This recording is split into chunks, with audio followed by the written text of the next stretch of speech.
من جد مالي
ومشافر امشي اليوم لحلزون اخوتكم صوت نشمع لزبرتون ملح حياتهم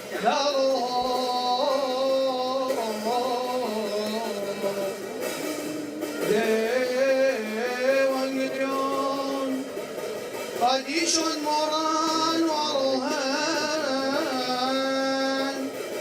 فروق ديلان يشعم شي حد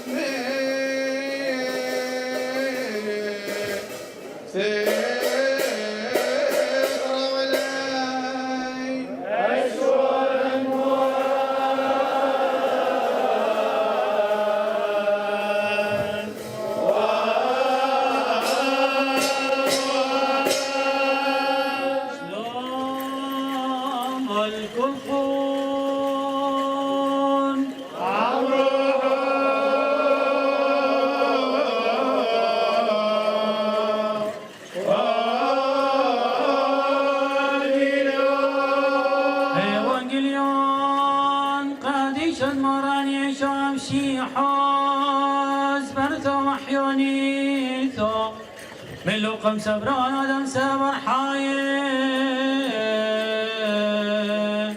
فرقان العلمام يغدي ثواتي للنيتين تشف حال شلوحي وعاد كل الرحمن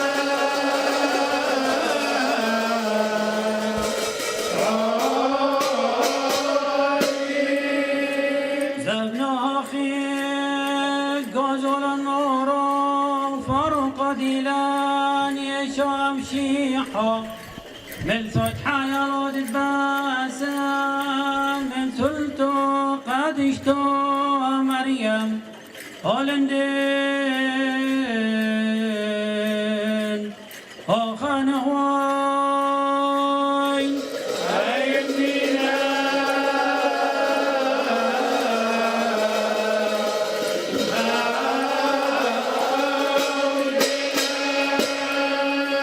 وحدث في تلك الأيام أنه صدر أمر من أغسطس قيصر بأن يحصى سكان مملكته، وهذا الإحصاء الأول جرى في ولاية قيرينيوس على سوريا، فذهب جميع الناس ليكتتبوا كل واحد في مدينته، وصعد يوسف أيضا من الجليل من مدينة الناصرة إلى اليهودية إلى مدينة داود التي تدعى بيت لحم، لأنه كان من بيت داود ومن عشيرته، ليكتتب هناك مع مريم خطيبته وهي حبلى. وبينما كان هناك تمت أيامها لتلد، فولدت ابنها البكر ولفته بقمط ووضعته في مذود، لأنه لم يكن لهما موضع حيث نزلا. وكان هناك رعاة يحرسون في الليل قطعانهم، وإذا بملاك الرب قد وقف بهم ومجد الرب أشرق عليهم، فخافوا خوفا عظيما. فقال لهم الملاك: لا تخافوا، ها أنا أبشركم بفرح عظيم يكون للعالم كله، قد ولد لكم اليوم في مدينة داود مخلص هو المسيح الرب. وهذه لكم علامة: إنكم تجدون طفلا ملفوفا بقمط ومضجعا في مذود. وظهر بغتة مع الملائكة جنود سماويون كثيرون يسبحون الله ويقولون:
المجد لله في العلا وعلى الأرض السلام وللناس رجاء الصالح. ولما انصرف الملائكة عنهم إلى السماء كلم الرعاة بعضهم بعضا وقالوا لنمضي إلى بيت لحم وننظر هذا الأمر الذي حدث كما أعلمنا به الرب. فجاءوا مسرعين فوجدوا مريم ويوسف والطفل مضجعا في المذود، ولما رأوا أخبروا بالكلام الذي قيل لهم عن هذا الطفل، وكل من سمع تعجب مما قال الرعاة لهم. أما مريم فكانت تحفظ هذا الكلام كله وتتفكر به في قلبها. ورجع أولئك الرعاة يمجدون الله ويسبحونه على كل ما سمعوا وعاينوا كما قيل لهم حقا، والأمن والسلام لجميعكم. آدم شبحي ملاخ ورابي ملاخ بشما يوم شفحينا نخوثون كذمرينا خول زبن وبخل عيدون تشبعتو لروه بمراومي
لم يعيش يبقى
بونت بشمايو نفتالي ششو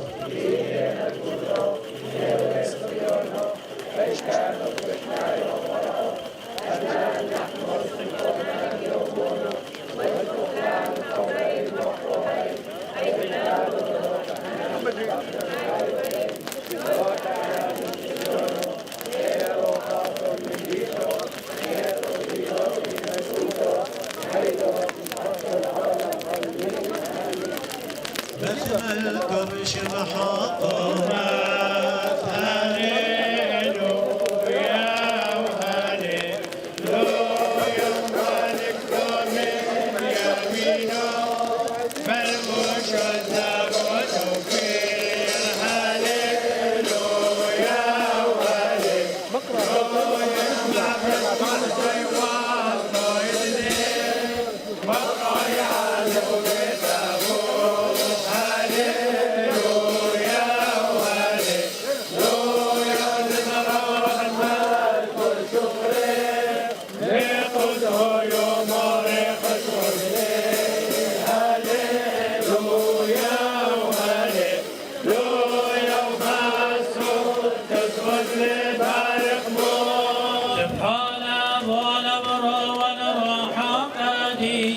من عالم وعذاب العالم أرى البناني لمن إيديك شبار طولا في بيت يلتقى من القصة والقسم أبوها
بيتخ علث وقضم بمدينخ سغدث ملكوش ما يونو حاسولي كل دحط ثلوخ توبون توبون حطوي مقبورا مدون حفنو عامد الغنونو شبحول ابو البرو والروح قديشوم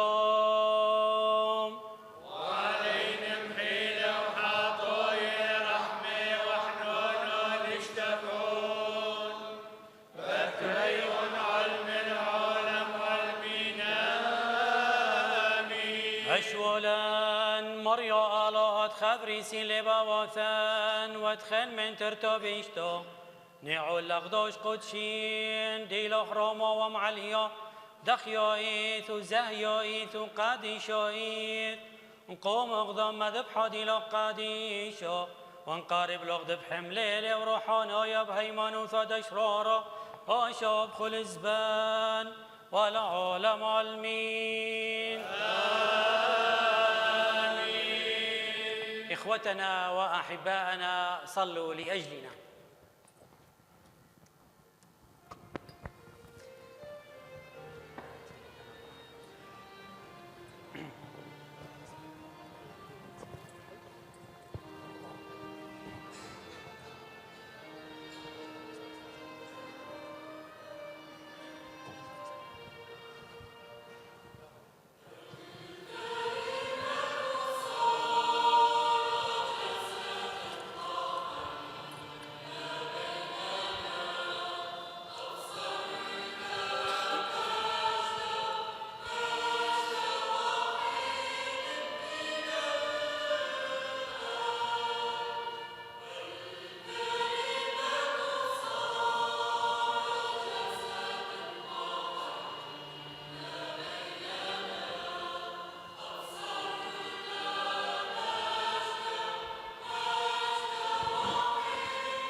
تشبحته ويقور باسمي بالسيمين من إذايد لاي حاطوي.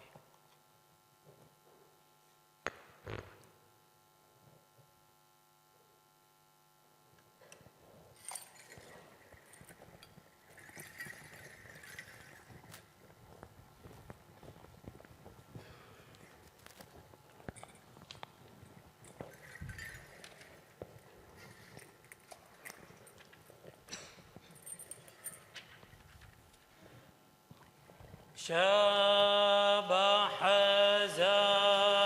زاديق الأمريو على عطرود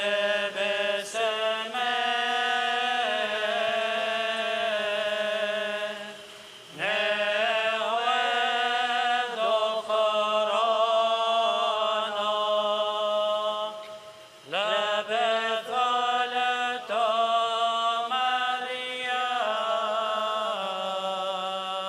مريم يولد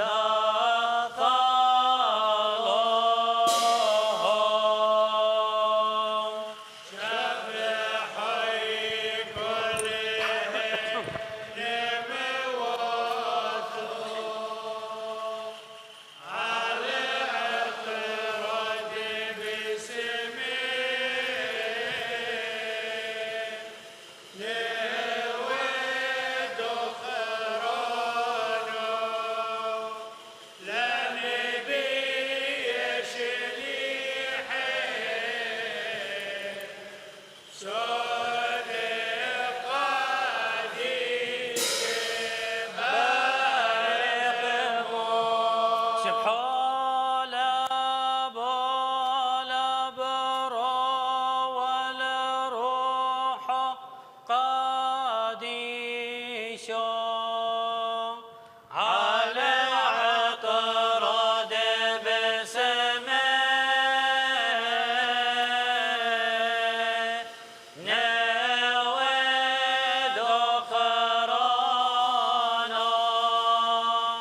ملفان وطهن خين وزاديق من عالم وحدة من العالم علمين آمين على عطرود بسماء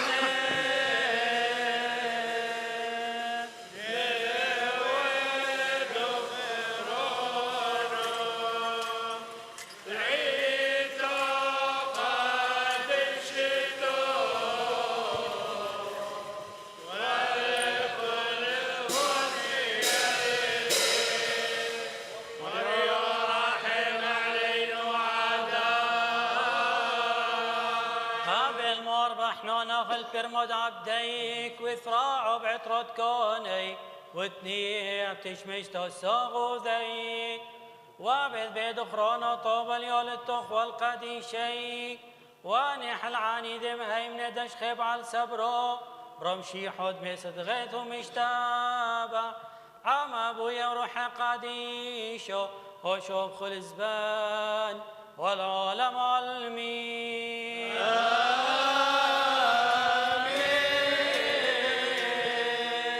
سغثتو لابو حنانو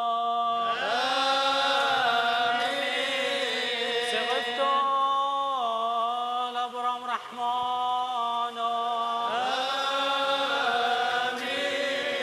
سغثتو روح قديشو وحيانو مريم ديلتو خيوحان دعم دو خين لهم في صنح لوفين وافرح مالين قري ليسون قري ليسون قري ليسون موران افراحة معلين موران حس راحي معلين موران عنين وراحي معلين شبحوا لخ موران شبحوا لخ موران شبحوا لخ سبران العالم أبون بشمايو نفتاداش شمو تيثي ملكوتو نهوي صبيونو أي كانوا بشمايو برع حبلان لحمو سنقونا اليومونو وجبق لان حوبين وحطو هي أي كانوا دوف احنا نجبقن الحيوبين لو تعلن النسيونه إلو فاصل من بيشو ميتو ديلو خيم الكوثو حيلو تشبحتو العالم آمين آمين.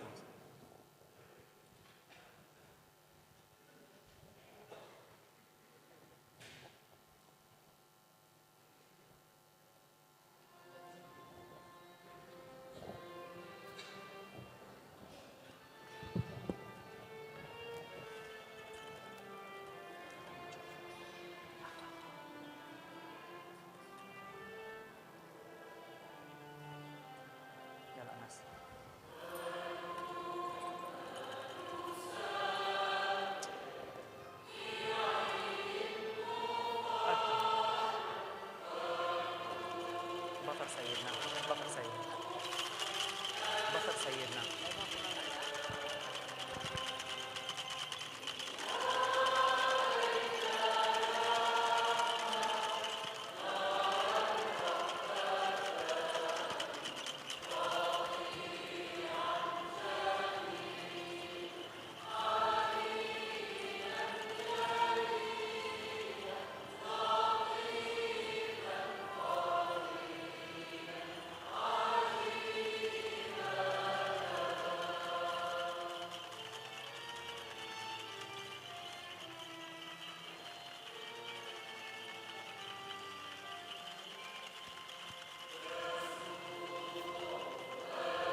وصلوا في موديل التقوى خلون قادي شاي هرامر مخمر ملكو يحيدو يبرو ملثي دابش مايونو هودي ثوب خيوني لومو يوثوم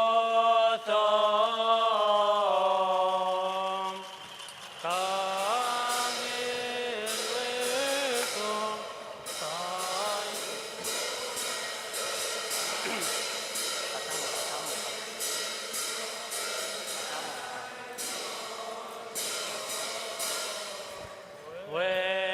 ودقاشا من قادشتو ومشابحتو بثلتو دخيتو يلدى فالوه مريم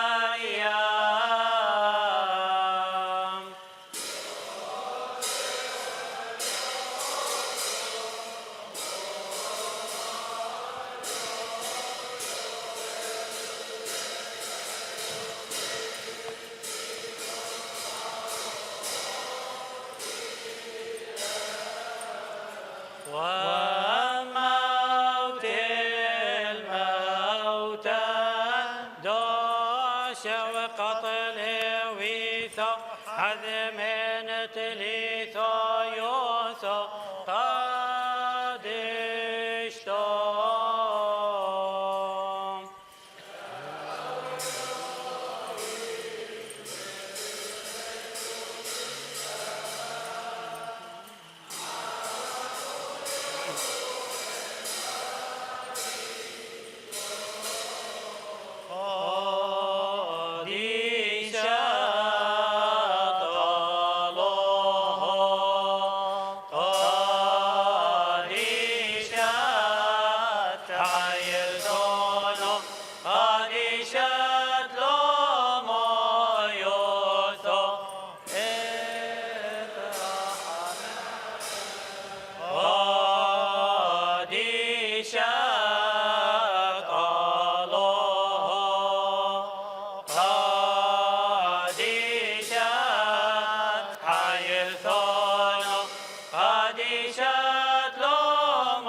قراءة من الرسالة إلى العبرانيين بارخ مور. شبح المورد شليحة وعلى الرحمة والعلمين.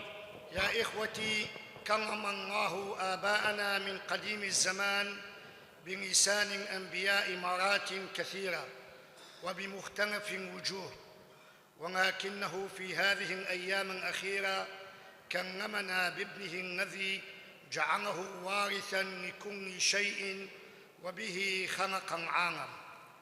هو بهاء مجد الله وصورة جوهره، يحفظ الكون بقوة كلمته، ولما طهرنا من خطايانا جلس عن يمين إله المجد في العمر، فكان أعظم من الملائكة بمقدار ما ورث اسما أعظم من أسمائهم. فلمن من الملائكة قال الله يوما: أنت ابني وأنا اليوم ولدتك. وقال أيضا سأكون له أبا ويكون لي ابنا. وعندما أرسل ابنه البكر إلى العالم قال أيضا لتسجد له كل ملائكة الله. وفي الملائكة قال الله جعل من ملائكته رياحا ومن خدمه لهيب نار. أما في الابن فقال عرشك يا الله ثابت إلى أبد الدهور، وصولجان العدل صولجان منكك، تحب الحق وتبغض الباطل، لذلك مسحك الله إلهك بزيت بهجة دون رفاقك. وقال أيضا أنت يا رب أسست الأرض في البدء، وبيديك صنعت السماوات، هي تزول وأنت تبقى، وكلها كالثوب تبلى، تطويها طي رداء فتغير، وأنت ما تنتهي أيامك. ولمن من الملائكة قال الله يوما اجلس عن يميني حتى أجعل أعداءك موطئا لقدميك. أما هم كلهم أرواح في خدمة الله يرسمهم من أجل الذين يرثون الخلاص. بارك الله.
بارق مورقم شافر عبش اليوم ذي حثون نقفوثون صوث نشمع لزبرثون من حيوثون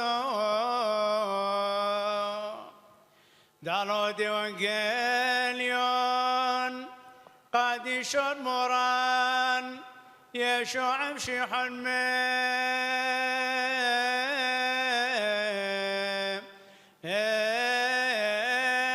ثقر علين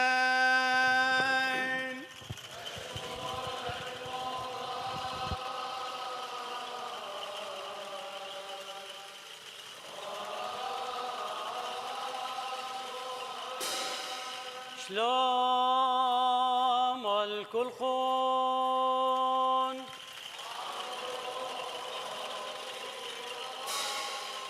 برخماري وانقليون قديشو ماراني شام شيحام قارزو ثم حيونيثو من يوحانون شليحو مخرز حايا وفرقا آن العلمان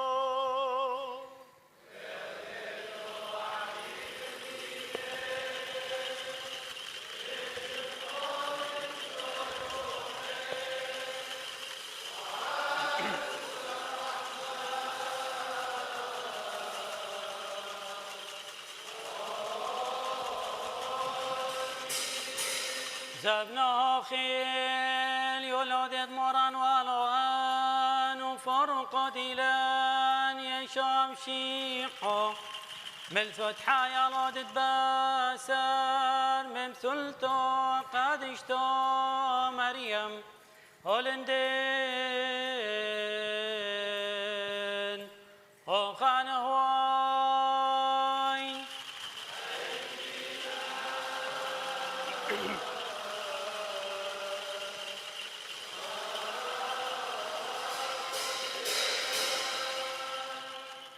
في البدء كان الكلمة والكلمة كان لدى الله والكلمة هو الله. كان هذا في البدء لدى الله. كل شيء به كان وبغيره لم يكن شيء مما كان. به كانت الحياة والحياة هي نور الناس والنور يضيء في الظلمة والظلمة لم تدركه. كان إنسان أرسل من الله اسمه يوحنا. هذا جاء للشهادة ليشهد للنور ليؤمن الجميع على يده. لم يكن هو النور بل ليشهد للنور. كان هو نور الحق الذي ينير كل إنسان آت إلى العالم. في العالم كان والعالم به كان والعالم لم يعرفه. إلى خاصته جاء خاصته لم تقبله. أما الذين قبلوه فأعطاهم سلطانا أن يصيروا أبناء الله الذين يؤمنون به وهم ليسوا من دم ولا من مشيئة لحم ولا من مشيئة رجل بل من الله ولدوا.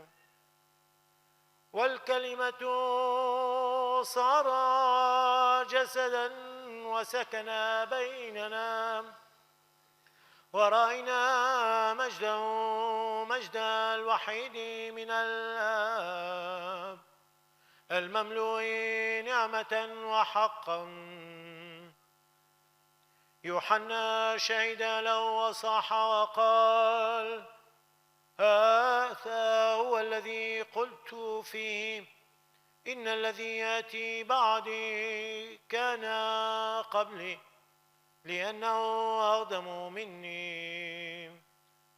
ومن ملئه نحن بأجمعنا أخذنا ونعمة بدل نعمة لأن الناموس بموسى عطيا أما النعمة والحق فبيسوع المسيح كان.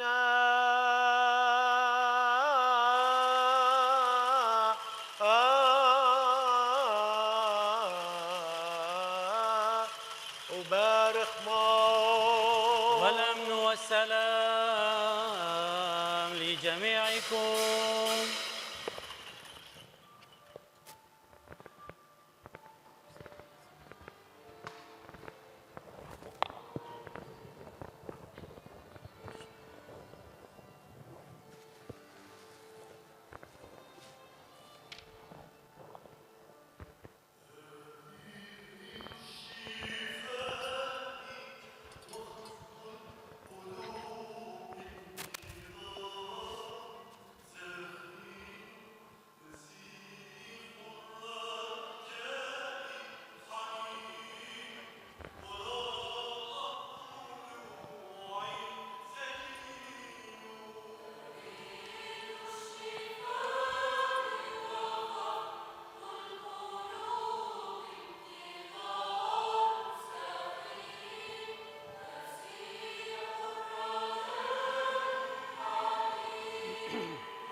بسم الله والابن والروح القدس الإله الواحد آمين.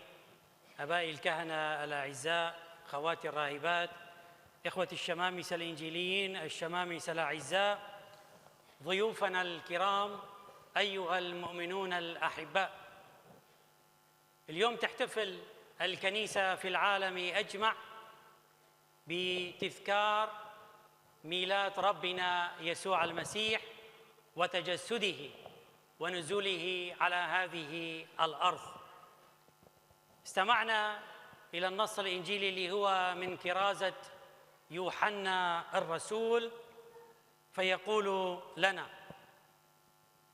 أما الذين قبلوه فأعطاهم سلطانا أن يصيروا أبناء الله، الذين يؤمنون به، وهم ليسوا من دم ولا من مشيئة لحم ولا من مشيئة رجل، بل من الله ولدوا. عبارة صعبة جدا بكل معانيها الإيمانية والإنسانية وأيضا التاريخية. الإنجيلي يوحنا المعروف بكلماته القوية وباختياره أيضا للكلمات بعناية فائقة. من خلال النص الأول للإنجيلي يوحنا يدعونا إلى أن نكون أبناء الله، لا بل يدعونا أكثر إلى أن نولد من الله. عبارة صعبة جدا، وكيف يمكن للعقل البشري أن يستوعبها؟ كيف يمكن أن نولد من الله؟ وكيف نكون نحن اليوم أبناء لله؟ يوضح الإنجيلي يوحنا بجمل قصيرة: هم ليسوا من دم ولا من مشيئة لحم ولا من مشيئة رجل. معناها بأن الإنجيلي يوحنا يدعونا إلى ولادة مختلفة، ليست ولادة بشرية مثلما نحن كلنا نعرف ماذا تعني الولادة. الولادة هي بشر، جسد، ولكن ما يدعونا إليه الإنجيلي يوحنا هي ولادة روحية. وأيضا سوف يتحدث الإنجيلي يوحنا بفصول أخرى، لا بل بحوار مع نيقوديموس، عن الولادة من علو، من فوق، والولادة من الروح، والولادة من الماء. واليوم نحن نحتفل بميلاد ربنا يسوع المسيح. لذا أحبائي، واجب علينا أن نفهم بعض من المصطلحات اللي يستخدمها الإنجيلي يوحنا لكي نفهم ماذا تعني الولادة. في مطلع إنجيل يوحنا يقول: في البدء كانت الكلمة. استخدامه لعبارة الكلمة يستخدم المصطلح اليوناني والذي هو لوغوس. كثير من الفلاسفة في ذلك الزمان وكثير من الأشخاص البارعين في اللغة كانوا حذرين جدا من استخدام هذا المصطلح، لأنه هذا مصطلح هو قوي وهو مصطلح عجيب لديه كثير من المعاني، ولكن المعنى اللي كان دائما يتماشى مع الكتاب المقدس هو الذات العاقلة الإلهية، العقل، التنظيم، الترتيب. فإذا هذه البداية أحبائي تدعونا أيضا إلى أن نفهم بعد ونتعمق ماذا يعني بأنه في البدء كانت الكلمة، في البدء كان التنظيم، في البدء كان الترتيب، في البدء كان الله موجود. نعود إلى الكتاب المقدس وإلى سفر التكوين، وأول صفحة من صفحات سفر التكوين، حيث يقول: في البدء خلق الله السماء والأرض، وكانت الأرض في فوضى وكان ظلام على الأرض. الأرض في غياب الله هي غير منظمة وهي غير مرتبة ويسود عليها الظلام. فيقول لنا الإنجيلي يوحنا بأن الله هو الذي يرتب، الله هو الذي ينظم، الله هو الذي يحسن من هذه الأرض. لذلك يستخدم هذا المصطلح الإيماني القوي ليدل به على يسوع المسيح. فإذا الولادة أحبائي، وأول نقطة من نقاط لكي نفهم ماذا تعني الولادة الروحية، علينا أن نخلق من جديد، علينا أن نبدأ مسيرة حياتنا لا مثل ما كانت الأرض في فوضى وفي ظلام، بل مثل ما بدأ الله في ترتيبها. فإذا الفوضى والظلام لا يمكن للإنسان أن يخلق من جديد. لذا يستمر الإنجيلي يوحنا ويدعونا أكثر فأكثر لكي نفهم الولادة، ويدخل هنا مصطلحا آخرا والذي هو مصطلح النور. عندما نسمع بالنور، بالضوء، بالإضاءة، يتبادر إلى ذهننا مباشرة الأنوار، الشمس، القمر وغيرها. لكن إنجيلي يوحنا دائما لديه رأي آخر. فالنور الذي يتكلم عنه هو النور الروحي، هو كيف أن تكون هذه الروح منيرة في وسط الظلام، في وسط الجشع والطمع، أن يكون هذا الإنسان نيراً. ونتذكر هنا أيضاً حادثة في الكتاب المقدس العهد القديم، عندما خرج الشعب في البرية كان عمود من النار يقوده ليلاً. عندما كانت الظلمة تسيطر، الله أعطى للإنسان النور.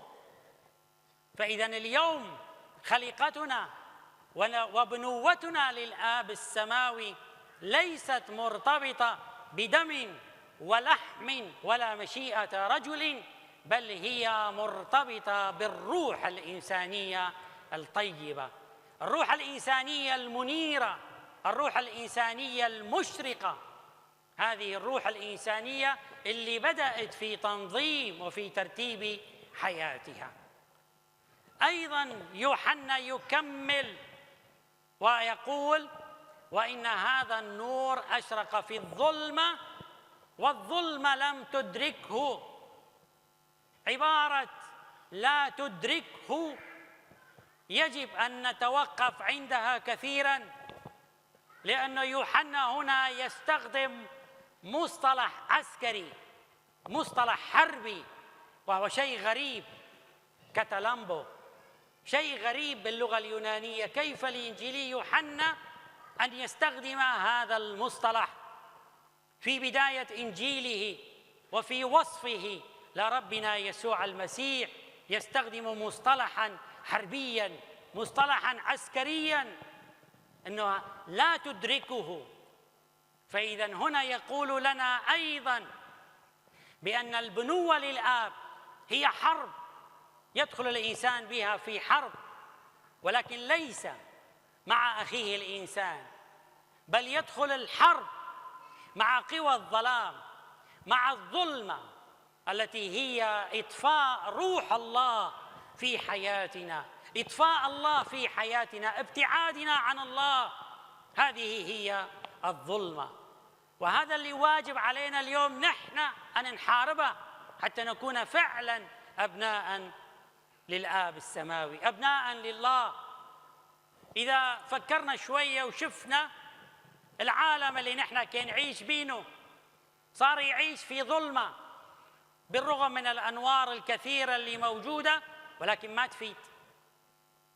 قلب الإنسان داخل الإنسان صار مظلما بسبب بعده عن الله، بسبب ابتعاده عن الحقيقة الإلهية.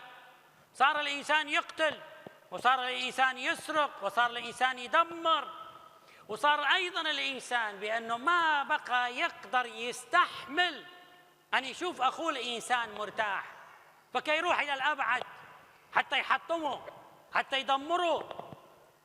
فإذا بهذه الطريقة أحبائي نحن كي نخسر البنوة للآب، كي نخسر البنوة لله.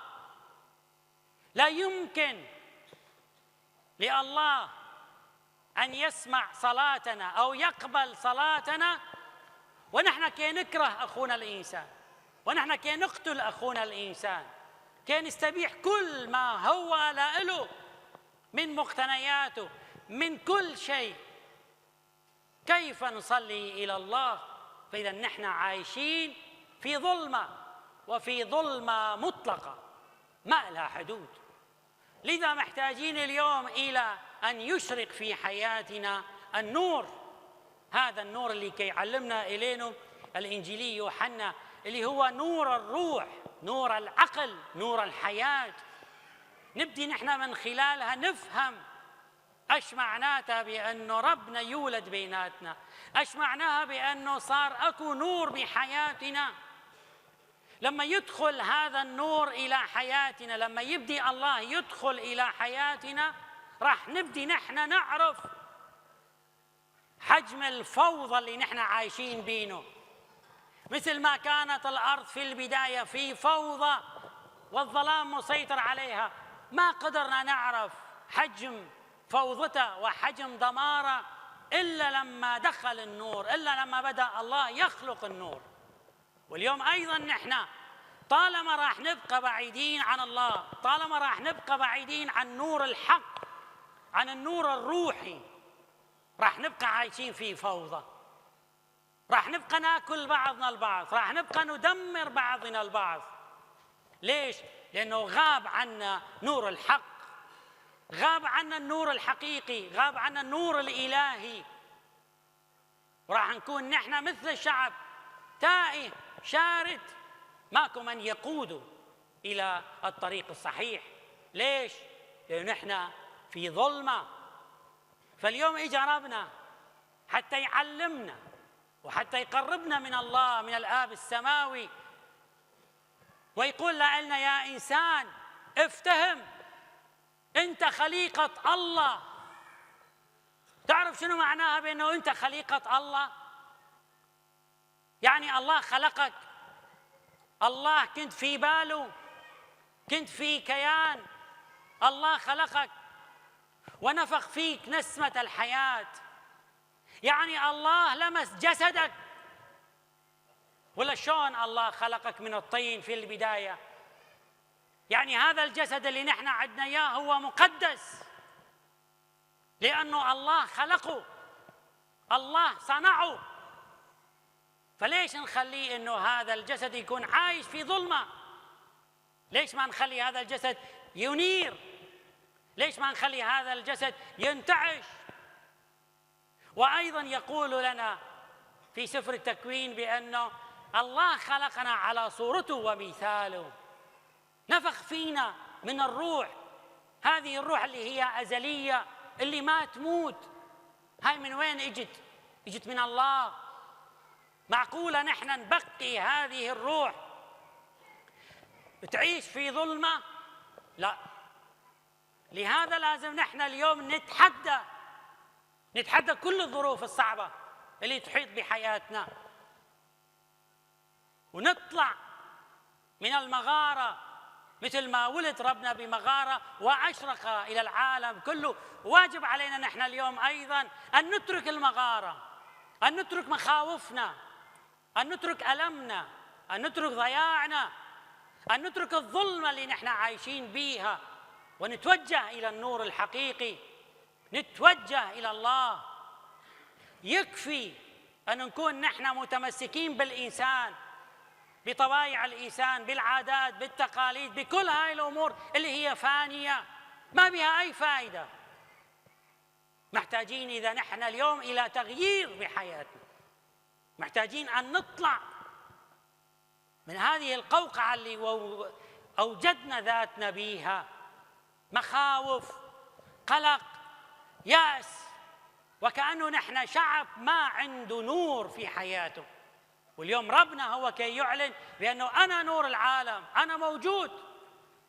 فإذا واجب علينا نحن اليوم أن نعلن أنه نحن أتباع منه؟ أتباع الظلمة ولا أتباع النور؟ إذا كنا أتباع النور نحن لازم نكون أقوياء، لازم نكون أشداء، ما نخاف من شيء، نواجه الحياة بصدر مفتوح بقوة. ليش؟ لأنه عندنا الله بحياتنا هو اللي أنار حياتنا. وننسى العبارة اللي قالها الإنجيلي يوحنا بأنه هاي الظلمة مهما كانت ما قدرت أن تدرك النور ربنا. يعني شنو معناها؟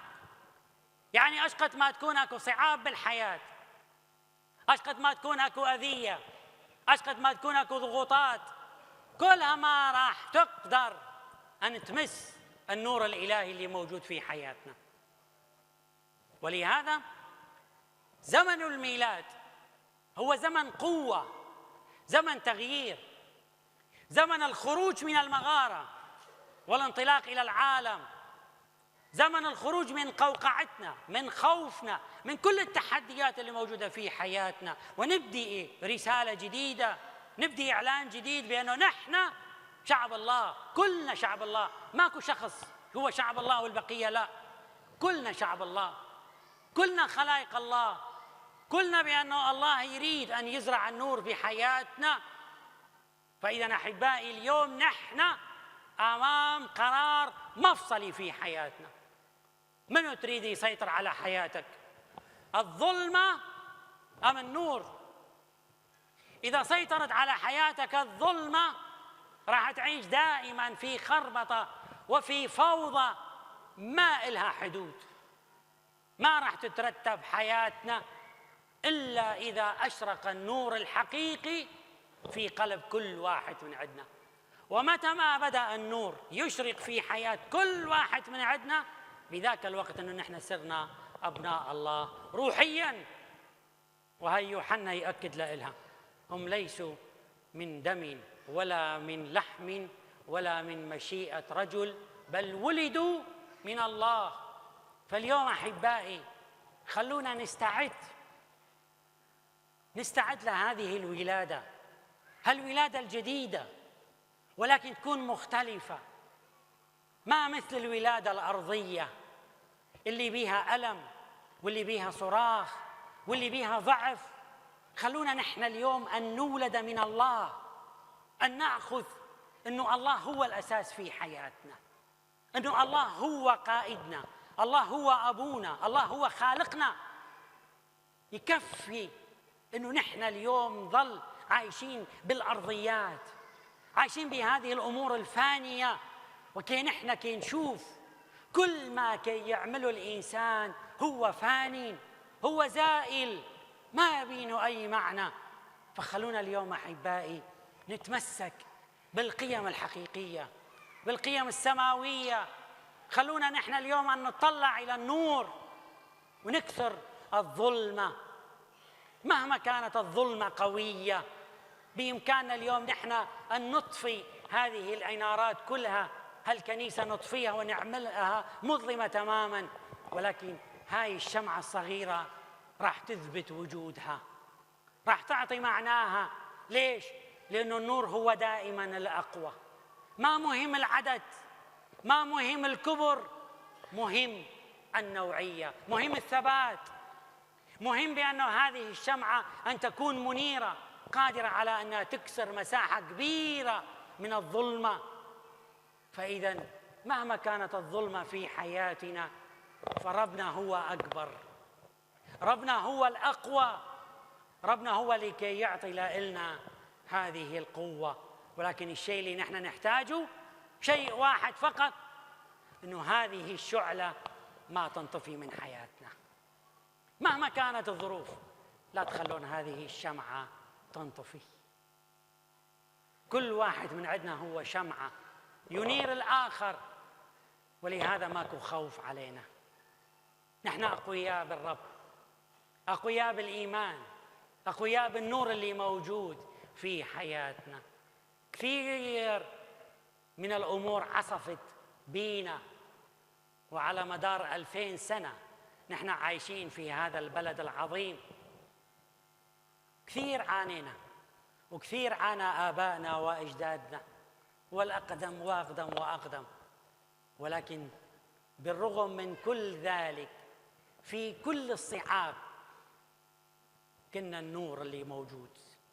ما طفوا النور بحياتنا أبداً، ودائماً كانوا آبائنا وأجدادنا يعلمونا في أحلك الظروف الصعبة لازم أنك أنت تكون مؤمن حقيقي، لازم أنت تكون مسيحي حقيقي، لازم أنك أنت تكون هذه الشمعة المنيرة اللي ما تنطفي.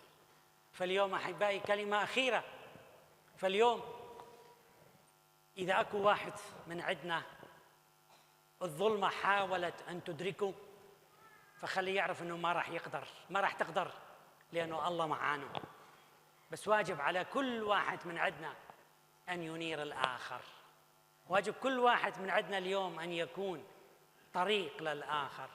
ما نكون عثرات، نكون طريق، ونكون طريق حقيقي. خلونا فعلا نحن اليوم بهذا الميلاد، بميلاد ربنا يسوع المسيح، أن نكون مثل هذه الشمعة، واحد ينير طريق الآخر. وبالتالي بهذه المحبة اللي بيناتنا راح نكون نحن أبناء لله. البنوة لله ما هي جسدية، وإنما هي بنوة روحية. فنحن لما نصلي اليوم ونقول أبانا الذي في السماوات، خلينا نقولها بصدق، خلينا نقولها بإيمان، خلينا نقولها بتغيير. بس ديروا بالكم تطفون الشمعة اللي بداخلكم، ديروا بالكم تخلون الضغوطات تأثر عليكم. اعرفوا دائما بأنه معركة الظلمة مع النور هي معركة خسرانة. اللي راح يربح بالنهاية هو النور، اللي راح يربح بالنهاية ربنا، اللي راح يربح بالنهاية من يكون ابن لا الله، اللي راح يربح بالنهاية هو اللي راح يبقى محافظ على النور اللي في داخله. العالم معتم، فأرجوكم لا نزيد للعالم ظلمة، خلونا نزيد للعالم إشراقة ونور. وقال ربنا أنتم نور العالم. فخلونا نحن اليوم نستخدم هذه العبارات، ونستخدم أيضا ثقة ربنا بينا لما قالنا أنتم نور العالم.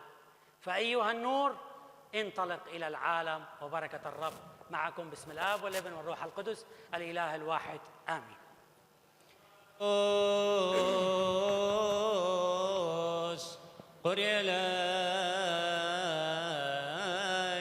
فلنقبل من الله غفران الذنوب والصفح عن الخطايا إلى أبد الآبدين. آمين. قديش أبو قديشو، قديش برو قديشو، قديش روحو حيو قديشو. آمين. بارخ مور قم شافير بصلوث أبون معليو ناني ونيمار. أحبانا، لنعلن إيماننا، نؤمن بإله واحد.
إخوتنا وأحبائنا صلوا لأجلنا. أيها الثالوث الأقدس ارحمنا الآن وكل أوان. أيها الثالوث الأقدس اغفر لنا ذنوبنا وخطايانا. أيها الثالوث الأقدس اقبل هذا القربان من أيدينا.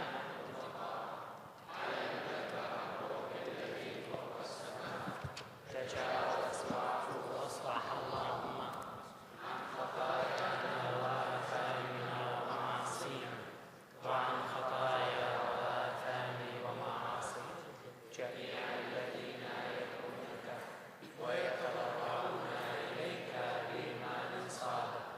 اجعل يا رب ذكرا صالحا لآبائنا وإخوتنا ومعلمينا وجميع الموتى المؤمنين الذين سبقوا فركضوا على رجائك، لا سيما الأحياء والأموات الذين تقرب هذه الذبيحة. أحبائنا، راح نقدم هالذبيحة الإلهية على نياتكم جميعا أنتم الحاضرين، على نيات مرضاكم، على نيات أمواتكم، على كل النوايا اللي موجودة في قلوبكم واللي حابين أن ترفعوها إلى الآب السماوي. أيضا راح نقدم هالذبيحة الإلهية على نية بلدنا وعلى نية مناطقنا جميعا وعلى نية كل الشعب العراقي، أنه نطلب من الرب أن يحل أمنه وسلامه واستقراره في هذا البلد اللي أيضا عانى من كثير من الأمور. آن الأوان أنه يستريح ويتنعم بكل الخيرات اللي عطاها له الرب. على جميع هذه النيات وأيضا على القائمين على إدارة هذا البلد من كل المسؤولين نطلب من ربنا أن يلهمهم الطريقة الصحيحة لإدارة هذا البلد. على جميع هذه النيات راح نقدم هالذبيحة الإلهية. من قالوس قريلا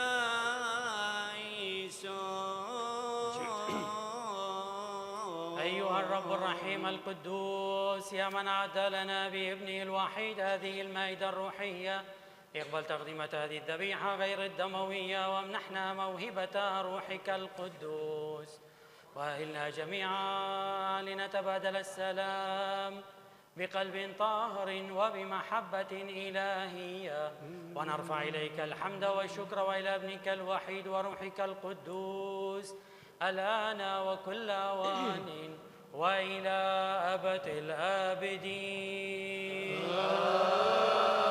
آمين. شلوم الكل خون ومروح ليلة يتير شلم العذاب كلش القاربة بنوشتو قارشتو عليكم حب الموران والوهان الشولان موري والوهان ببطر شلم قادش ديتيب ذو موري مرحمونو ريشن نركين ذو مايت موري والوهان.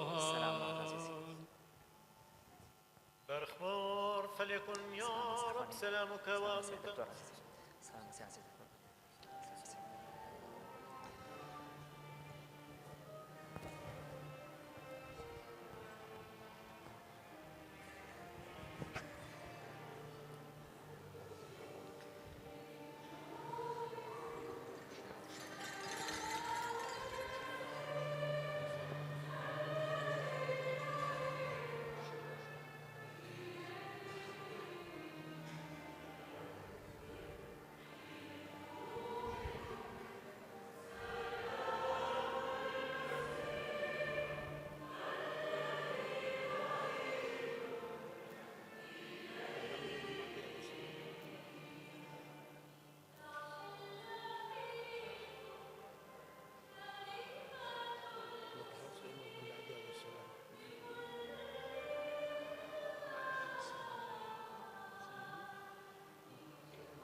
من بازار شلوم قديش ديثيهب ضمر يوم رحمانا ريشاي نركن ضمك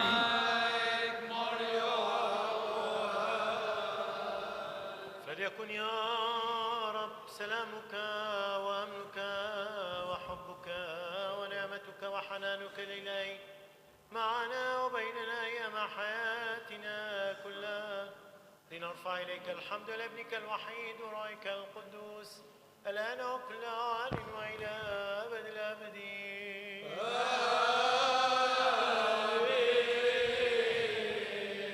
برخمور نزد أمامك يا ملك الملوك ورب الأرباب وأنا أتضرع متوسل إليك أن تنظر إلينا بعين الرحمة وتؤهلنا للدنو من مذبحك المقدس بنقاوة القلب وقداسة النفس والجسد وأن أرفع إليك الحمد والشكر وإلى ابنك الوحيد وروحك القدوس الآن وكل أوان وإلى أبد الآبدين.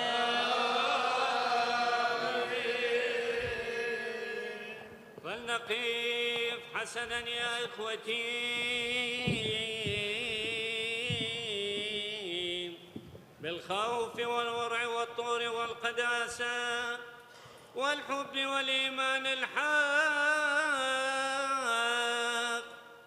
ولنتأمل بتقوى في هذه التقدمة الرهيبة المقدسة الموضوعة أمامنا التي يقربها الحبر الجليل ويقدمها عنا لله الآب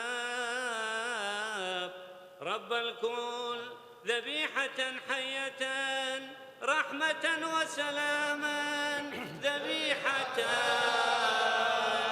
وشكرا وبدلها أبا طيب فادي حيدا يبرا شوتا فوتا مغنانوس روح قديشات وعم كل خون العالمين وعم روح دينه العين نهون هوني ومدعي ولبا وثديلان بشات هذي يتيون الوف نودي المريم دي حلثم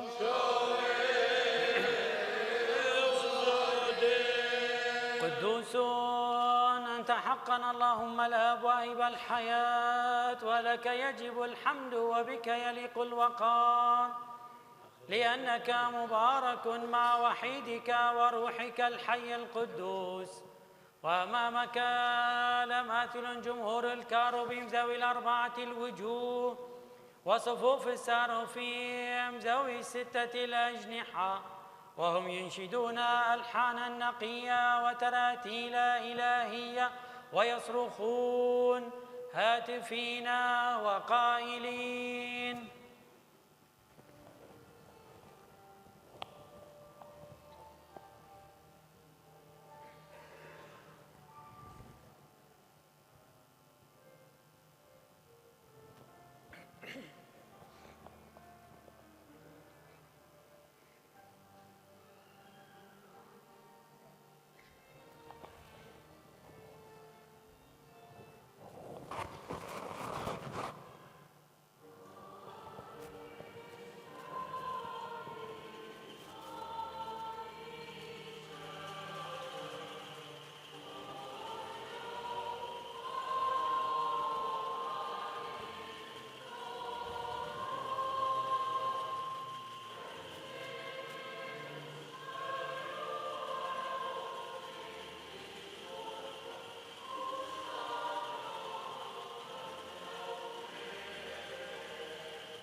قاديشات مريم لرحمة وقاديش حذاء برودي لوخ موراني يشوع عمشيحو الله دعا الكول قاديش وروحو قاديشو معبد حاية قاديشو إيثيكو يهوب الطوبوسو ميتول فرقوناني حيدودي له إدباسار من ثلثة خيثة يلضاف له مريم بمدبرانوثي آلو هيتو إفراق وحرار من شبيو هاوت خاذ وحلو فين برنوشو لا مشاح الفونوئي الوقت حاشا صبيونا يا إيتو وغدم حاشي مع بثحاية ساب لحمو بيذا وقادي شوثو وبارخ وقادر قصوي خال ويا بالتلميذة وكذوما سابق المني هونو عيسى وقبروني دحلو فيكون وحلو ساقية مثل صيوم فيه شقون ضحطوه والحايد العالم المين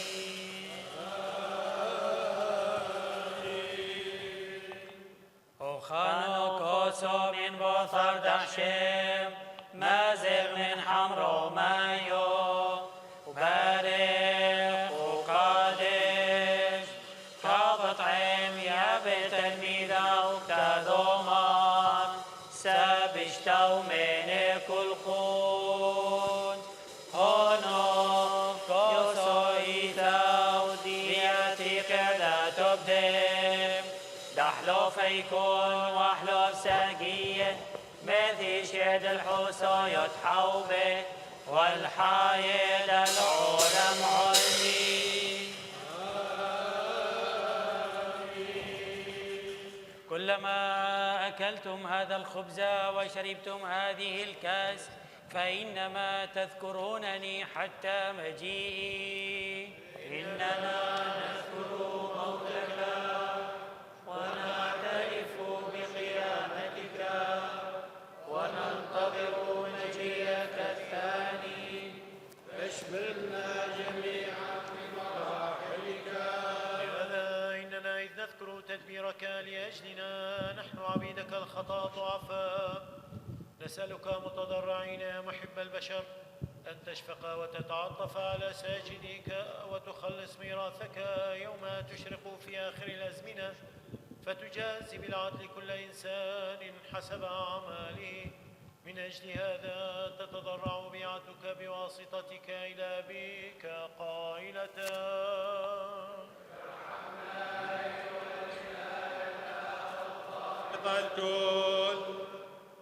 برخمار ونحن أيضا يا رب نقر بجميلك نشكرك عن الكل ومن أجل الكل. لك نسبح لك نبارك لك نسجد ومنك نطلب أيها الرب الإله أشفق يا صالح وارحمنا.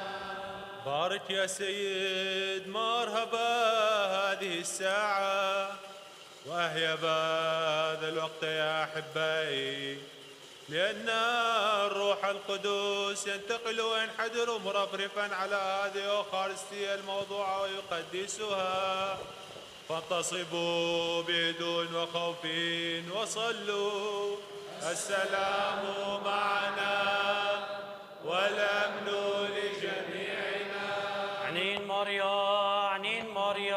عنين مريو حسطبة ورحم علي قل يا ليسون قل يا ليسون قل يا ليسون. أي كانوا دمغنا نوثينا بيد اللحم هونو بغرو دمشيحو الله ديلا لمزوغو دبخاس هونو دمودي لي دمشيحو الله ديلا برخمار لتكون لنا هذه الأسرار المقدسة غفرانا للذنوب وشفاء للنفس والجسد وثبتا للرأي فلا يبدن أحد من شعبك المؤمن لكن أهلنا إذا ما سلكنا سلوكا روحيا طاهرا أن نرفع إليك الحمد والشكر وإلى ابنك الوحيد روحك القدوس الآن وكل أوان وإلى أبد الآبدين.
لقد رقد جميع الموتى على رجاء حنانك منتظرين رحمتك يا إلهنا المسجود له.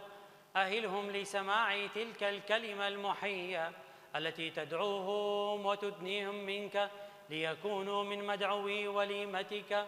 وامنحنا نحن رحيلا هادئا بنعمتك، وامحو آثامنا برحمتك، لأن واحدا فقط ظهر على الأرض بلا خطيئة، هو ابنك الوحيد الذي نرجو نحن أيضا أن ننال به الرحمة والصفح عن خطايانا وخطاياه. أريح يا رب أنفسهم واغفر نقائصنا ونقائصهم التي ارتكبناها أمامك بإرادة أو بدون إرادة، بمعرفة أو بدون معرفة. ارفع يا رب عنا وعنهم مثقال الخطية، واغفر بحنانك معاصينا، واغفر واصفح عن خطايانا وخطاياهم، لكي يسبح ويمدح ويعظم بنا وعنا، ومن أجلنا اسمك الكريم والمبارك، واسم ربنا يسوع المسيح وروحك القدوس، الآن وكل أوان وإلى أبد الآبدين. كما كان في البدء هو الآن وسيبقى إلى أبد الآبدين ودهر الداهرين آمين. السلام لجميعكم، فلتكن مراحم الله العظيم وخلصنا يسوع المسيح مع جميعكم يا أخوتي إلى أبد الآبدين آمين. لحمش ما يونا قوسينان بشمد آبو آمين، ودبرو آمين، ودروحوا حي وقاديش الحاية العولم علمين آمين. أيها الأب الحق وذبنك ذبيحة فقبل ما تبرر به خذ هذا القربان من يدي وارضى عني، ولا تذكر لي الخطأ التي اقترفت ومع عظمتك دمه الذي سفكت ما جيش فيه فقل دعائك فعم الله مغفرا محلم وترتاح، فإن وزن ترجع حنانك أكثر من الجبال تزيل. انظر لذبيحة وضحية، والذبيحة الضحية أعظم بكثير من الآثام، ولأني خطيت قاس حبيبك آلام المسلمين وحربا، إنها آلام لك في تعطيك فأحيا بها المجد برسول الخلاص من السجود لابن ما تحصلي. وأحيانا الشكر لروح القدس الذي يا أيها الثلاثة المشفق على جميعنا مثل ما رأت باللص اليميني ارعب بنا يا ابن الله وارحمنا أنت وارحمنا وارحم خطيئة العنف.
مريو نذكشف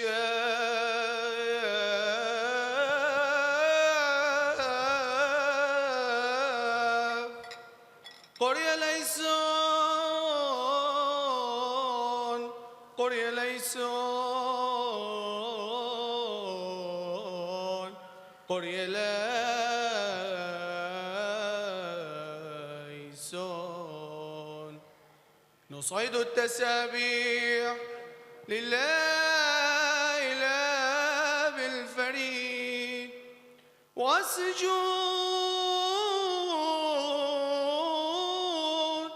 للابن الوحيد والتعظيم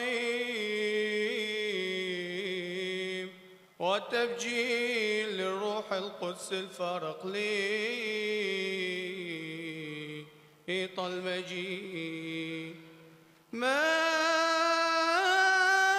بين يديك نستودع أيام حياتنا أيها الرب العطوف ونستمد المراحم أشفق يا صالح وارحمنا يا عطوف مريم رحمانا ومرحفانا ودلائل من كل مزدايا متقالس ومترمرم ومشتابة أشول المسكينة وموكي عبدي دخيويت وقادي شويت نصالي ونزعق ونيمار أبون بشمايم متقادس شمو تيكي ملكوتو نهوي صبيانو أي كانت بشمايو برا هبلان لحمو سنقونا ليومونا وجبق لان حوبي وحتو هي أي كانوا دوف احنا نجبقنا الحيو بي لو تعلان النسيونا إلو فاصم من بيشو ميتو الدي لو خي ملكوتو أي لو تشبهتو بارك مورك أيها الرب محب البشر لا تدع التجربة تتسلط علينا بل نجينا من الشر المتمرد ومن طرقه المعوجة والملتوية لأن لك الملك ولابنك الواحد وروحك القدوس الآن وكل أوان وإلى أبد الآبدين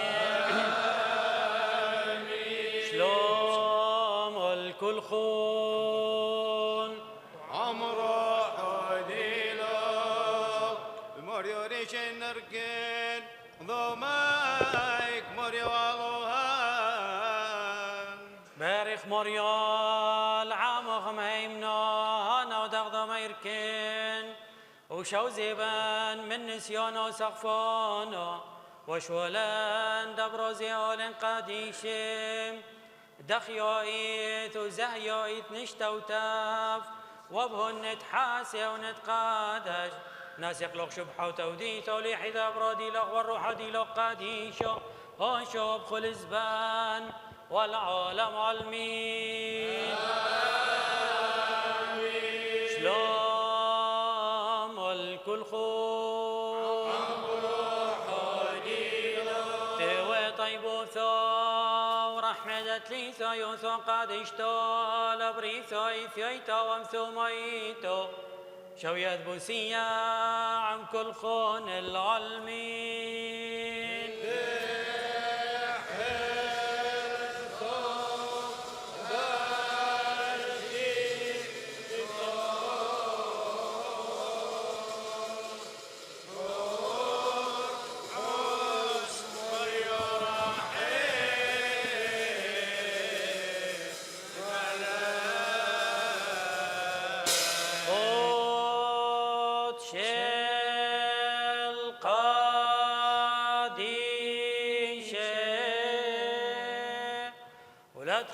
يوم ثيابين حذب قديشو حذب رو قديشو حذ روح حيو قديشو امين بارخ مور شبحو لابو والابرار والروح قد يشوق حاد يثيهون العلم علمين آمين. هذا بقد شامن قبل العلم بحنوني هذا برقد شامن فرقا بحاشي قير دقنومي هذا روح حيا قد شامن ديسو قمورة وامشى مليون ادخل مدم ده هو ودهوي ليش بد مريم بقى للعالم وعلم للعالم والكتابين.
فلنسجد ممجدين الآب والابن والروح القدوس فهو من البدء وإلى جيل الأجيال له المجد هللويا. من مذبحك المبرر فلينحدر الغفران لعبيدك يا ابن الله الذي أتى لخلاصنا وسيأتي لبعثنا وتجديد جنسنا إلى الأبد. آمين. أبسط يا رب يمينك غير المنظورة وبارك هذا الجمع الساجد لك والقابل جسدك ودمك الكريم لغفران الذنوب والصفح عن الخطايا وإسفار الوجه أمامك يا ربنا وإلهنا إلى الأبد. آمين. فلتكن مراحم الله العظيم ومخلصنا يسوع المسيح على حامل هذه الأقداس على واهبيها وآخذيها وكل من تعب واشترك فيها فلتكن مراحم الثالوث الأقدس في العالمين إلى أبد الآبدين.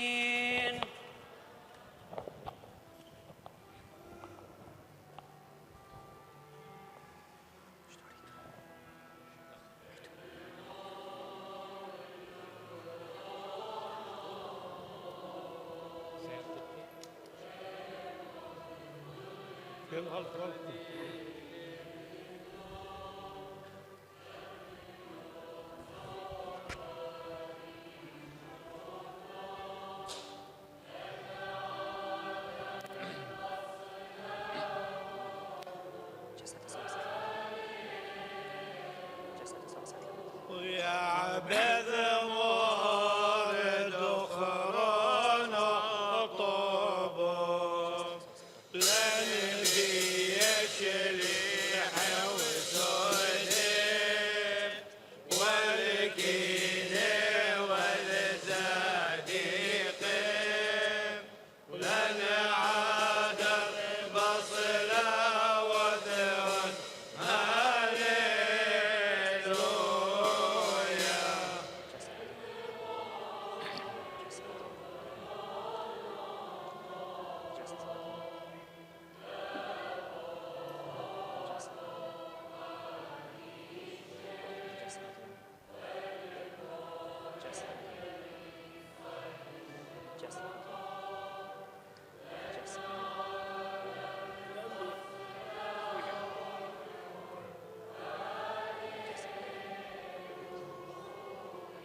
بذمور دخران الطبع ناصع شكري مر فنسيس ولا بد مر بناقيوس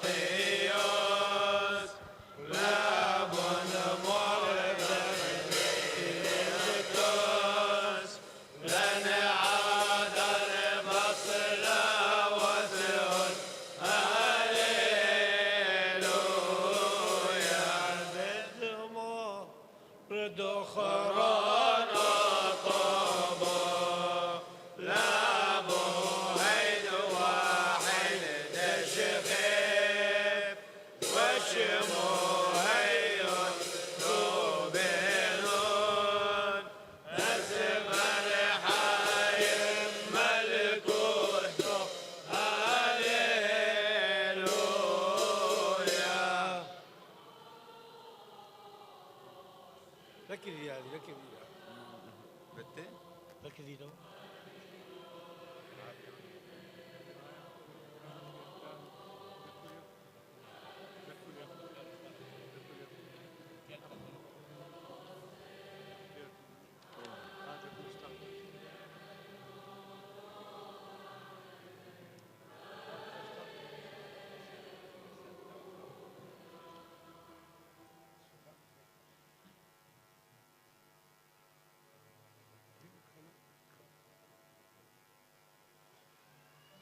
تشكي لما يتقبل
مختوم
المجد لك المجد لك يا ربنا وإلهنا إلى الأبد.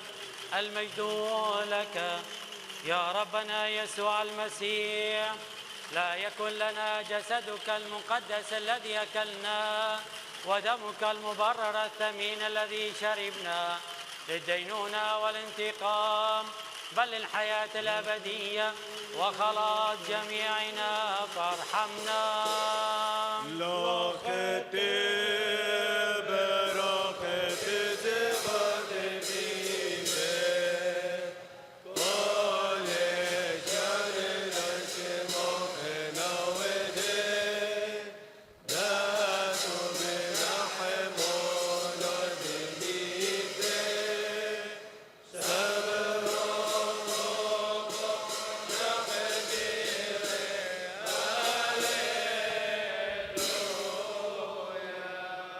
مودنا لخلوهان يا تيروئيث مودنا لخ ومقبلنا طيب ثوخ.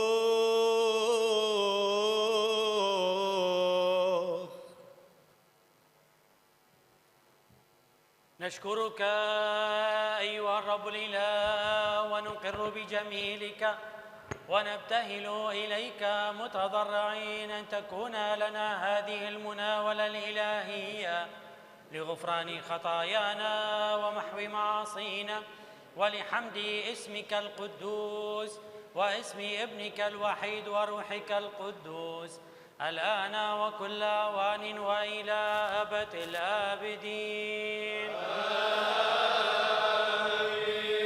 شلوم الكلخون عمرو حديرا المريار شينركم دوميك مريار أيها الرب إله خلاصنا يا من تجسد لأجلنا وبذبيحة ذاته خلصنا، نجنا من الفساد المهلك واجعلنا هياكلا لاسمك القدوس لأننا شعبك وميراثك، وبك يليق الحمد والوقار والولاية مع أبيك وروحك القدوس الآن وكل آوان وإلى أبد الآبدين. آمين. بارك يا سيد. إخوتي الأحباء، راح يتقبل صاحب السيادة مار بنديكتوس سيونان حنو التهاني يوم غد الأربعاء في الرئاسة الإسقفية في الصرح الإسقفي في المطرانية بتمام من الساعة 10 صباحاً وحتى الساعة 1 ظهراً.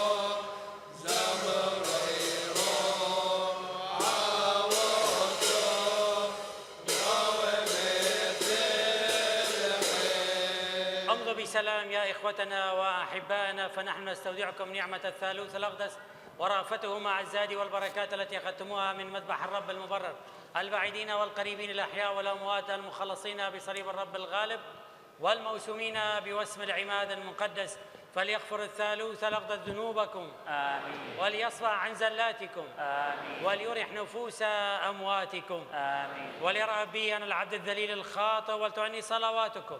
امضوا بسلام وأنتم فرحون ومسرورون وصلوا لأجلنا. مريون قابل قربانوخ ولن عادر بسطاوثو بيلدا بريخة دا كليخو، وإن شاء الله دائما بتاوي يماثن بسخوسة وخير وبركة دا كل من.